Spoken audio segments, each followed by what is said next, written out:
Elmo, Big Bird, and Cookie Monster.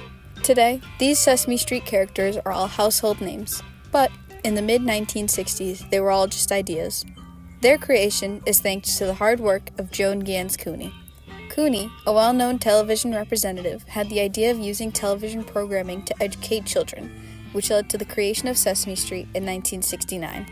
Sesame Street's creation transformed how children's television was programmed and used to help prepare children for school. It was the first educational television show, had a large and diverse cast, and handled heavy topics in ways children could understand. Sesame Street is one of the longest-running shows in American history, and its continuous influence on bringing educational topics to children around the world from all different backgrounds marks a turning point in educational history. During the 1960s, television ownership became more common for Americans, with almost 95% of American families having a TV in their homes. As a result, there was an increase in young children watching television, with parents relying on it for daily entertainment. Children would watch shows such as Batman, The Bugs Bunny Show, and The Munsters. Although these shows were entertaining, they had no educational value, unlike Sesame Street, where the main goal was not just to entertain children, but to educate children. Cooney stated that shows at the time seemed to be inordinately noisy and mindless affairs. Shows such as Howdy Doody, broadcast from 1947 to 1960, pioneered children's programming with puppets. However, educational entertainment shifted in a positive direction during a dinner party in 1966, when a new idea was formed. Joan Gans Cooney hosted a small dinner party with her friend Lloyd Morissette, a Carnegie Foundation executive. At this party, the question was asked, could that fascination with television be transformed into something that could teach them how to read? This conversation sparked a new beginning and the creation of Sesame Street. Cooney began by researching television programming and creating a study called The Potential Uses of Television in Preschool Education. In this report, she goes into an in-depth description of the potential show that would work to educate children. She states that a television program would be very useful, which would teach young children how to think, not what to think. From this, Cooney earned a $1 million grant from the Carnegie Corporation to begin the show's development. The goal was teaching children to be themselves and also help the growing achievement gap, since half of the United States school districts did not have a kindergarten class. The show was developed under a new organization, the Children's Television Workshop, run by Cooney. After the creation, the government, looking for solutions to aid the CTW, provided money, $8 million in foundations and grants, for the promise of what education-enhancing television could do to help fill the gap. In the creation of their show, their research showed they needed a way to hold children's attention. They decided that puppets would be appealing and would bring the colorful, imaginative, fast-paced advertisement style needed for creating a lasting education. One name that came forward was Jim Henson, an up-and-coming puppeteer, slowly forming his reputation through television commercials, late-night appearances, and his television show Sam and Friends. Cooney felt his style was the right flair needed for the show and was brought on. In 1968, a pitch reel was designed to give companies an overview of what the show would be and how it would look.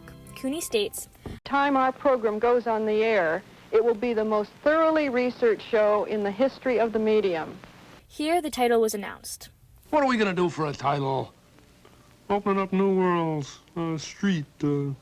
Hey, Ralph? Why don't you call your show Sesame Street?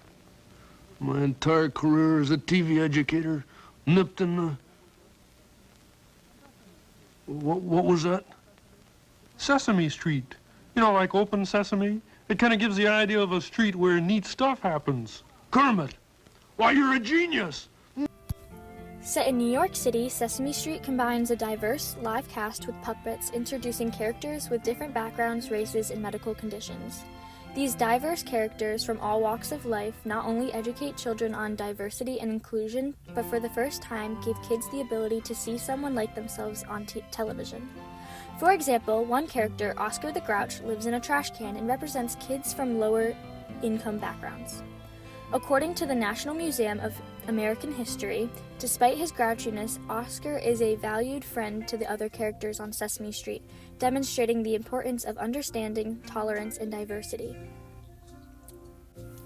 After its appearance, Wellesley College conducted studies in the 1970s, which showed that Sesame Street positively impacted children 3 to 5 years old, because this age group isn't in school yet and is the most neglected.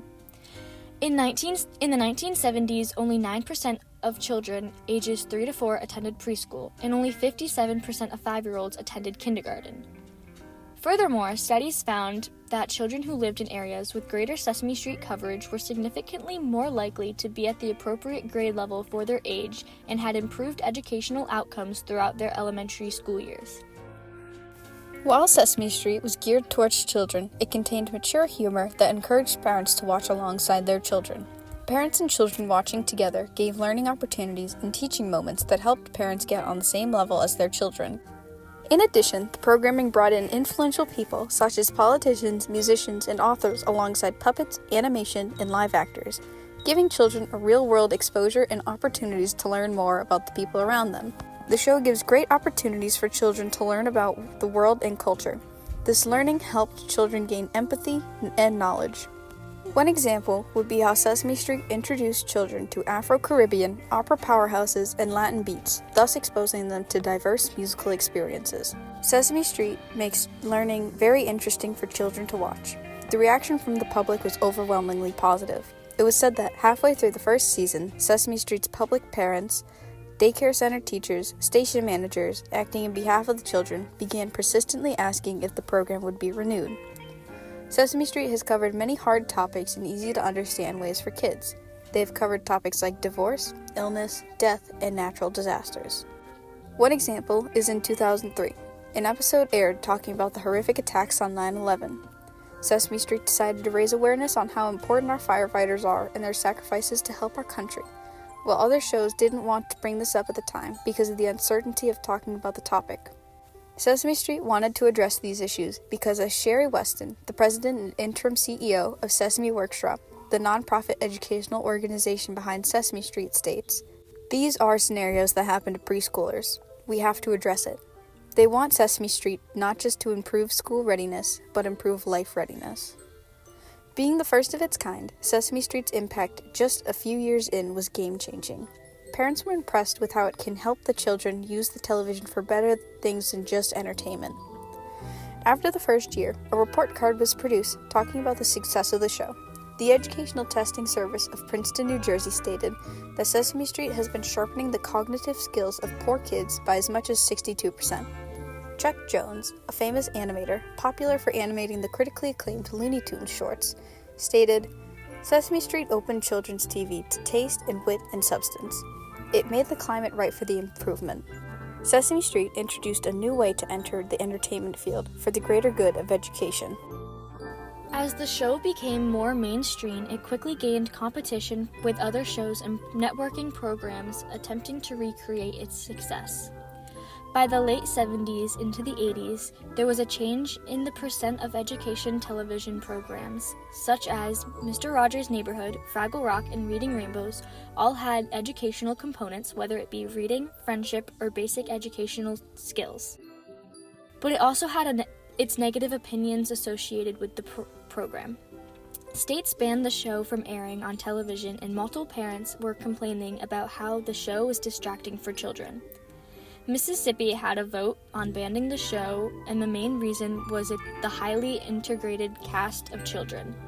In the article produced by the New York Times, they stated that Sesame Street was overstimulating children and not aiding their education.